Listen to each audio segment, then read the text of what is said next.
আসসালামু আলাইকুম বন্ধুরা, বেলকনিতে আসলাম। প্রচণ্ড রোদ, আজ অনেক রোদ উঠেছে। বেলকনিতে এসেছি, গাছগুলো যত্ন করা হচ্ছে না।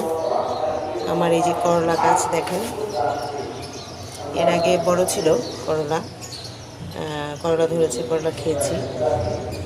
গাছটা একটু নষ্ট হয়ে গিয়েছে, পরে ফেলে দিয়েছি, আবার এই যে হয়েছে আবার গাছ। আর এই যে আমার পেঁপে গাছ, পেঁপে গাছটা কেটে দিয়েছি।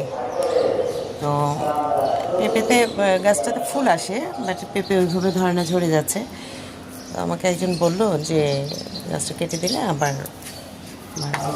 আর এই যে দেখেন, আমার বেলকনির এই টাবে আমি সবসময় এরকম ধনে পাতা লাগাই। এই যে এখন আমি এখান থেকে কিছু পাতা নেব, কারণ আজ ঘরে ধনে পাতা নেই। তো ভেবেছি কিছু পাতা আছে, এখান থেকে নেব।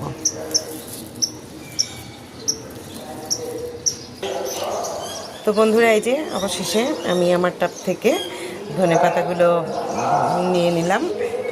মাশাআল্লাহ, খুব ভালো লাগছে, অনেক সুন্দর। দেখেন। ওকে, আল্লাহ হাফেজ, ভালো থাকবেন সবাই,